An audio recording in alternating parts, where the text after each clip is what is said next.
5 வருடம் இல்லை 10 வருடம் இல்லை, நாங்கள் ஆண்டவர்கிட்ட ப்ரேயர் பண்ணி தான் அந்த குழந்தைய வாங்கினோம், ஒரு மிரக்கிள் பேபி, அது ஒரு அற்புதத்தின் குழந்தை அது அப்படின்னு சொல்லி சாட்சியோடு இருக்கிற.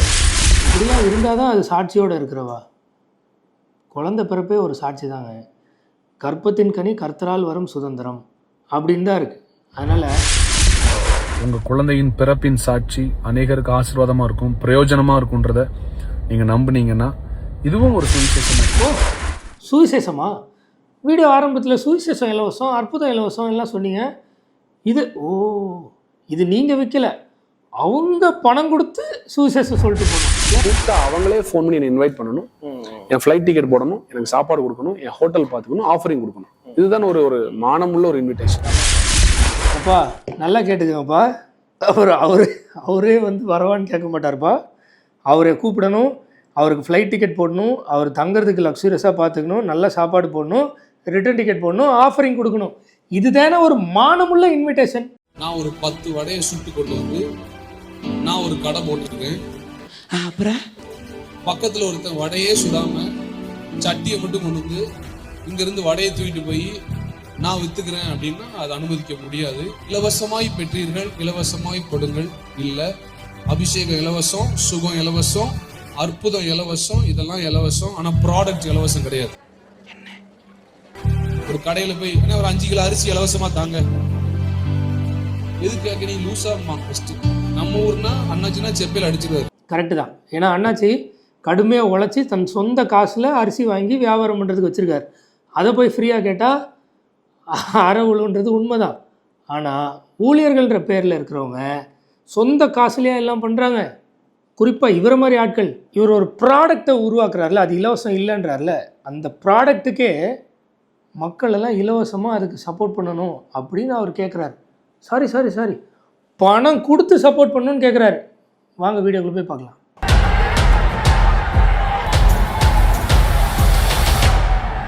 Hello everybody, this is John Jabraj.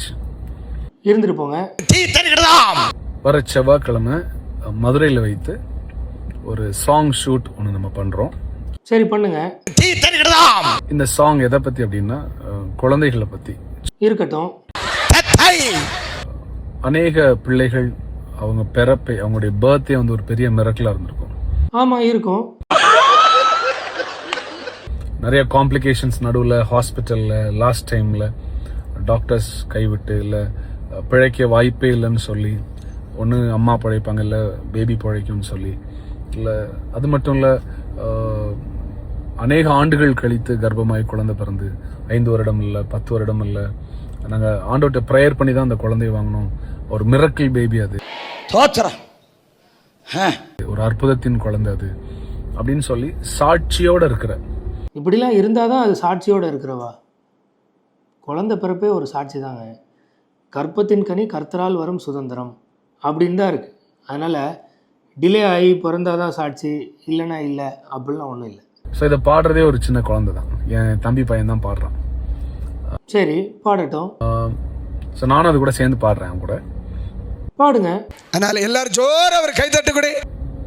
இந்த பாடலுடைய வீடியோவில் வந்து நாங்கள் சில குழந்தைகளை இன்க்ளூட் பண்ண ஆசைப்படுறோம். நல்லதுதான், ஆசைப்படுங்க. குறிப்பாக இதே போல் டெஸ்டிமனி சொல்ல, உங்கள் குழந்தையும் ஒரு அற்புதத்தின் குழந்தை, ஒரு ப்ரேயரில் தான் அது ஒரு அற்புதமாக பிறந்துச்சு, இல்லை ஆண்டவர் வாக்குத்தத்தம் பண்ணி அநேக ஆண்டுகள் கழித்து கிடைத்த குழந்தை, அந்த பர்த்டே ஒரு ஆச்சரியமான பர்த், ஒரு ஆசீர்வாதமான பர்த், ஆண்டவரால் அது நடந்தது அப்படின்னு சாட்சி உள்ள குழந்தைகள் இருப்பாங்கன்னா நீங்கள் அந்த வீடியோவுக்கு எங்கள் கூட வரலாம். சூப்பருங்க. எனக்குமே அப்படி தான். ஸ்டார்டிங்கில் எனக்கு குழந்தை பிறக்காதுன்ற மாதிரி தான் சொன்னாங்க. ஆனால் ஆண்டவர் எனக்கு 3 குழந்தைய கொடுத்துருக்குறாரு. வரலாமா? நான் வரலாமா? அந்த வீடியோ மதுரையில் வைத்து செவ்வாய்க்கிழமை டியூஸ்டே முழுவதும் காலையிலேருந்து, ப்ராபப்ளி ஒரு காலையில் ஒரு 10 o'clock அந்த டைமில் இருக்கும். நாங்கள் டைம் எல்லாம் உங்களுக்கு சொல்கிறோம். டைம் எல்லாம் சொல்லுங்கள் லேட்டராக அனௌன்ஸ் பண்ணுறோம். இதில் உங்கள் குழந்தை பங்கு பெறணும், இந்த வீடியோவில் உங்கள் குழந்தை வரணும் அப்படின்னு சொல்கிறவங்க நீங்கள் எங்களை காண்டாக்ட் பண்ணலாம். அதுக்கு ஒரு சின்ன ரெஜிஸ்ட்ரேஷன் ஃபீ நாங்கள் வச்சுருக்கோம். இல்லாட்டா 500-1000 குழந்தைகள் வந்துடுவாங்க. ஸோ ஐயோ, அப்படியே க்யூவில் நின்று குவிஞ்சிரும். இப்போது ரெஜிஸ்ட்ரேஷன் ஃபீஸ் எவ்வளோன்னு சொன்னீங்கன்னா அது சின்ன ரெஜிஸ்ட்ரேஷன் ஃபீஸா இல்லை பெரிய ரெஜிஸ்ட்ரேஷன் ஃபீஸா நாங்கள் சொல்லுவோம். தோத்துறேன். சின்ன ரெஜிஸ்ட்ரேஷன் ஃபீஸ் வச்சுருக்கோம். ஏன்னா இவருக்கு அப்படியே ஃபீஸ் இல்லைன்னா இப்போ என்ன தமிழ்நாட்டில் நீங்கள் சொல்கிற அந்த சின்ன ரெஜிஸ்ட்ரேஷன் ஃபீயை பே பண்ண முடியாமல் ஆயிரக்கணக்கில் இருப்பாங்க. நீங்கள் அந்த சின்ன ஃபீ வச்சுட்டிங்கன்னா ஆயிரக்கணக்கான மக்கள் பே பண்ண முடியாமல் போயிடும். ஒரு 5 பேரோ 10 பேரோ பே பண்ண எலிஜிபிளாக இருப்பாங்க, வந்துடுவாங்க. அப்படியா? கேட்கறதுக்கு ஆள் இருக்காங்கன்னு நீங்கள் எதையாவது கதை விடக்கூடாது. நாங்கள் ஒரு பாட்டு பாட போகிறோம், அதுக்கு ஆடிஷன் வச்சுருக்கோம், அதில் நீங்கள் பார்ட்டிசிபேட் பண்ணணுன்னா பேமெண்ட்டு அப்படின்னு சொல்லி கம்முன்னு வாங்கிட்டு போகலாம். அது என்ன இதெல்லாம்? உங்கள் குழந்தையோட சாட்சி, உங்கள் குழந்தையின் பிறப்பின் சாட்சி அநேகருக்கு ஆசீர்வாதமாக இருக்கும், பிரயோஜனமாக இருக்குன்றத நீங்கள் நம்புனீங்கன்னா இதுவும் ஒரு சுவிசேஷம் தான். இது எந்த பைபிள் எழுதியிருக்குன்னு தெரியல. ஓ, சுவிசேஷமா? வீடியோ ஆரம்பத்தில் சுவிசேஷம் இலவசம், அற்புதம் இலவசம் எல்லாம் சொன்னீங்க. இது நீங்கள் விற்கல, அவங்க பணம் கொடுத்து சுவிசேஷம் சொல்லிட்டு போனோம் இல்லை? சரி. இதுவும் ஒரு உங்களைப் போல சேலஞ்சஸில் போகிற சில தாய்மார்கள், தகப்பன்மார்களுக்கு, குடும்பங்களுக்கு அது ஒரு ஆறுதலாக இருக்கும், ஒரு நம்பிக்கையை கொண்டு வர்றதா இருக்கும். ஏசப்பா, இந்த சிந்தனை இருக்கிற எல்லாரையும் மனம் திரும்ப பண்ணுங்கப்பா. வாவ், நம்பிக்கையை கொண்டு வரதான் இருக்கும்.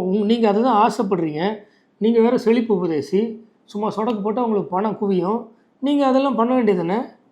ஏன் உங்களுக்கு அந்த சின்ன ரெஜிஸ்ட்ரேஷன் ஃபீ? ஸோ உங்கள் பிள்ளையோட சாட்சி, உங்கள் குழந்தையோட சாட்சி அநேகருக்கு ஆசீர்வாதமாக இருக்கணும்னு நீங்கள் நம்புனீங்கன்னா 100ன்னா 10 ரூபா ஆண்டவருக்கு, 90 ரூபா எனக்கா? இந்த பாடலில் நீங்கள் பங்கு பெறலாம். உங்களுக்கு தெரியும், நம்முடைய பாடல்களை ஆண்டவர் உலகம் முழுவதும் கொண்டு போகிறார். மில்லியன்ஸ் ஆஃப் பீப்புள், தமிழ் மட்டும் இல்லை, மலையாளம், தெலுங்கு, ஹிந்தி, கன்னடம், அப்புறம் நிறைய நாடுகளில் நம்முடைய பாடல்களை கேட்குறாங்க. ஸோ உங்கள் பிள்ளையோட சாட்சி உலகம் முழுவதும் போடணும்னு ஆசைப்பட்றேன். ஓஹோ, அந்த சின்ன ரெஜிஸ்ட்ரேஷன் ஃபீயை ஜஸ்டிஃபை பண்ணுறது, அதாவது மக்கள் நாங்கள்லாம் பணம் கொடுத்தா அதுக்கான வேல்யூ என்ன அப்படின்னு தெரிஞ்சுக்கிறதுக்கு இவ்வளோ பில்டப்பா? வேற லெவலுங்க. நீங்கள் இது காண்டாக்ட் பண்ணி நீங்கள் ரெஜிஸ்டர் பண்ணலாம். மதுரை சுற்றிலும் இருக்கிற பகுதி இருந்தாலும் சரி, நீங்கள் தமிழ்நாட்டில் எங்கேருந்து வந்தாலும் சரி, இல்லை பெங்களூர்லேருந்து வந்தாலும் சரி, இல்லை நீங்கள் அர்ஜென்டினா, ஆப்பிரிக்கா, அமெரிக்கான்னு எங்கே இருந்தாலும் சரி வந்துடலாம். அப்படிதானே? ஆனால் சார் டைமை மட்டும் லாஸ்ட்டாக லேட்டரான்னு சொல்லுவார். ஷார்ட் கேப்பில் நீங்கள் டிசைட் பண்ணி படக்குன்னு வந்துடணும். ட்ராவல் உங்களுடையது, ஸ்டே உங்களுடையது, ஃபுட் உங்களுடையது. நாங்கள் அதெல்லாம் பார்த்துக்க முடியாது. ஏன்னா எல்லாருக்கும் கூட தான் எல்லாரும் கொடுத்தா நாங்கள் பிறகு எங்களுக்கு அது பொருளாதார தடையாயிடும். நீ என்ன பிச்சை எடுத்து நடக்கா? என்னண்ணே இப்படி இருக்கானே, கேட்டு வாங்கண்ணே. பொருளாதார தடையாயிடுமா? ஆயிரக்கணக்கான மக்கள் வந்துடுவாங்க ஃப்ரீனா, ஆயிரக்கணக்கான மக்களுக்கு நீங்கள் செய்ய முடியாது, பொருளாதார தடையாயிடுமா? சரி, அதனால நீங்கள் ஃபீஸை வச்சு எல்லாரையும் ஏற்கனவே தடை செய்தாச்சு.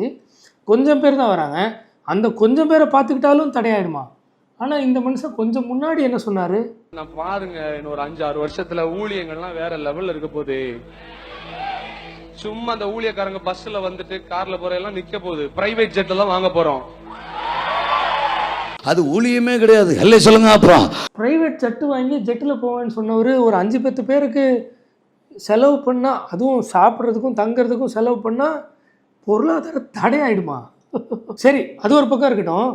இவர் இப்போ இன்வைட் பண்ணார் இல்லையா, என்ன மாதிரி மிராக்கிள் குழந்தைங்க வச்சுருக்கிறவங்க இவருடைய பாடல்களில் பார்ட்டிசிபேட் பண்ணணும்னா பணம் கொடுத்து வர சொல்லி இன்வைட் பண்ணார்ல, இது மானமுள்ள இன்விடேஷனா இல்லை மானம் இல்லாத இன்விடேஷனான்னு இவருடைய ஸ்கேலை வச்சு அளந்து பார்ப்போமா? ஏன்னா இவர் தான் ஒரு ஸ்கேல் வச்சுருந்தார். அந்த ஸ்கேலை இப்போ காட்டுறேன். அந்த ஸ்கேலின் அடிப்படையில் இந்த இன்விடேஷன் ஒரு மானமுள்ள இன்விடேஷனானு பார்த்துட்டு இருக்க மக்கள் அந்த ஸ்கேலை பார்த்துட்டு கமெண்ட் பண்ணுங்க. ஏன்னா நான் வெளிநாட்டுக்கு போகும்போது எனக்கு ஒரு பாலிசி உண்டு. 15 நாளைக்கு மேலே எங்கேயும் தங்க மாட்டேன். 1. 2வது, நானே ஃபோன் பண்ணி என்னை கூப்பிடுங்கன்னு சொல்ல மாட்டேன். இன்னொருத்தட்ட நான் வரலாமா, நாங்க வர்றேன் அப்படி உங்க சர்ச்சுக்கு வரலாமா, அது மாதிரிலாம் கேட்க மாட்டேன். எனக்கு இன்னைக்கு ஒரு பழக்கம் உண்டு. கூப்பிட்டா அவங்களே ஃபோன் பண்ணி என்னை இன்வைட் பண்ணணும், என் ஃபிளைட் டிக்கெட் போடணும், எனக்கு சாப்பாடு கொடுக்கணும், என் ஹோட்டல் பார்த்துக்கணும், ஆஃபரிங் கொடுக்கணும், கொண்டு போய் வைக்க. இதுதான் ஒரு மானமுள்ள ஒரு இன்விடேஷன். எப்பா நல்லா கேட்டுக்கங்கப்பா. அவரே வந்து வரவான்னு கேட்க மாட்டார்ப்பா. அவரை கூப்பிடணும், அவருக்கு ஃப்ளைட் டிக்கெட் போடணும், அவர் தங்குறதுக்கு லக்ஸூரியஸாக பார்த்துக்கணும், நல்ல சாப்பாடு போடணும், ரிட்டர்ன் டிக்கெட் போடணும், ஆஃபரிங் கொடுக்கணும். இதுதானே ஒரு மானமுள்ள இன்விடேஷன். ஆனால் இவர் இன்வைட் பண்ணும்போது நீங்கள் அவருக்கு பணம் கொடுக்கணும், தங்குறதுக்கு திங்கிறதுக்கு தூங்குறதுக்கெல்லாம் இவர் பார்க்க மாட்டார். அந்த அரேஞ்ச்மெண்ட்ஸ் எல்லாம் நீங்களே பண்ணிடணும், எல்லாம் பண்ணி வரணும். ஏன் ஏன் ஏன்னா செக்குலர் வேர்ல்டில் இருக்குல்ல, பெரிய பெரிய சேனல்ஸ்லாம் ஒரு அவார்ட் ஃபங்க்ஷனை நடத்துனாங்கன்னா, இன்வைட் பண்ணாங்கன்னா அவங்க வருவாங்க, சரியா? சின்ன சின்ன சேனல்ஸ்லாம் அவங்க பே பண்ணி கூப்பிடுவாங்க, அப்படி தானே? அதே மாதிரி இங்கே ஒரு பிஸ்னஸ் நடக்குது. அதில் இவர் வந்து வேர்ல்டு ஃபுல்லாக ரீச் ஆகிட்டார்.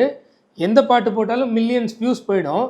அதனால் இவருடைய பாட்டில் நீங்கள் நடிக்கணும்னா பணம் கொடுத்து வரணும், ரிஜிஸ்ட்ரேஷன் ஃபீஸ் இருக்கணும். இவர் டைம் கூட சொல்ல மாட்டார், ஃபீஸ் எவ்வளோன்னு கூட சொல்ல மாட்டார். நீங்களாக கால் பண்ணி கேட்டு எல்லாம் தெரிஞ்சுக்கணும். சின்ன சின்ன ஆட்கள்லாம் வந்து சும்மா பண்ணுவாங்க. ஸோ மக்களே, நீங்கள் காஸ்பல் சொல்லணுன்னா சின்ன சின்ன ஆட்கள்கிட்ட போனீங்கன்னா ஃப்ரீயாக சொல்லலாம். இந்த மாதிரி பெரிய ஆட்கள்கிட்ட வரணுன்னா பணம் கொடுத்துட்டு சொல்லலாம். யார்கிட்ட போக போகிறீங்க? ஆனால் கடைசியில் ஆண்டவர் வருகையில் வேறு எங்கேயாவது போய் அழுகையும் பற்கடிப்புமா நிறைஞ்சு இருந்துட போகிறீங்க. பார்த்து சூதானமாக இருந்துக்குங்க. பாய்.